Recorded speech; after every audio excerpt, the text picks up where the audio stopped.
لوگ نماز اس لیے شروع کرتے ہیں، کہتے ہیں میں 5 نمازیں بھی پڑھتا ہوں، میں صدقات بھی کرتا ہوں، کام میرا پھر نہیں چلتا۔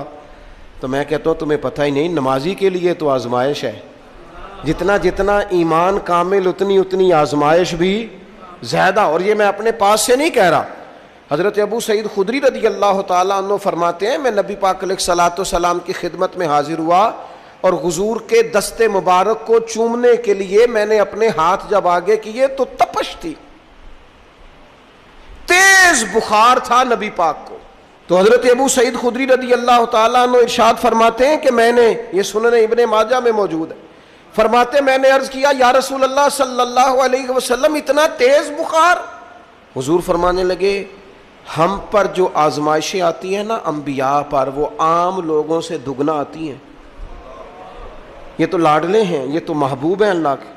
فرمایا عام لوگوں سے دگنی آزمائش آتی ہے، لیکن فرمایا ہمارا رب بڑا کریم ہے، ہمیں اجر بھی ڈبل ہی عطا کرتا ہے، ہمیں اجر بھی ڈبل ہی عطا کرتا ہے۔ تو حضرت ابو سعید خدری کہتے ہیں موقع اچھا تھا، میں نے ایک سوال بھی کر دیا، میں نے کہا یا رسول اللہ صلی اللہ علیہ وسلم بتائیے نا بھلا دنیا میں زیادہ آزمائشیں کن کو آتی ہیں؟ تو حضور فرمانے لگے سب سے زیادہ آزمائشیں اللہ کے انبیاء کو آتی ہیں، نبیوں کو آتی ہیں۔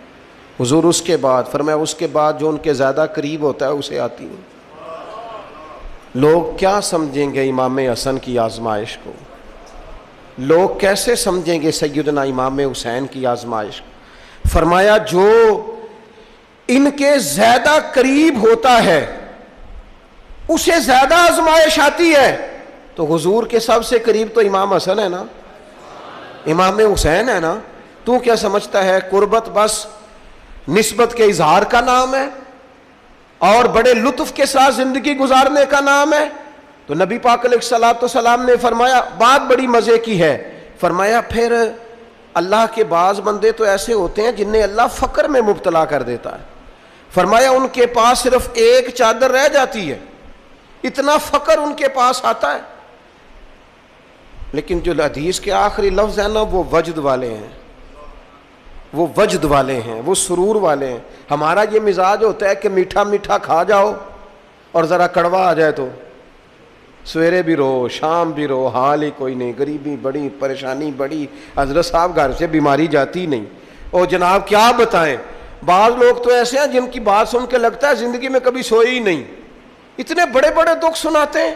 او خدا کی رحمت کا بھی تو ذکر کرنا، خدا نے جو تیرے اوپر انعامات کیے ان کا بھی تو ذکر کرنا، ان کا تذکرہ ہی نہیں کر رہا میرا بھائی۔ نبی پاک علیہ السلام نے فرمایا ان لوگوں پر دکھ آتے ہیں پر قربان ہونے کو جی چاہتا ہے ان لفظوں پر۔ حضور فرمانے لگے وہ رب کی طرف سے آنے والے دکھ پر بھی اس طرح راضی ہوتے ہیں جس طرح تم میں سے کوئی راحت ملنے پر راضی ہوتا ہے، سکون والی چیز ملنے پر جس طرح تم راضی ہوتے ہو اس طرح وہ دکھوں پر بھی راضی ہوتے ہیں۔ دکھ قبول محمد بخشا، دکھ قبول محمد بخشا، پر ایک شرط لگائی چھوٹی سی میاں صاحب نے، انہوں نے کہا 100 دفعہ قبول ہے، دکھ 100 دفعہ قبول، دکھ قبول محمد بخشا پر راضی رہن پیارے۔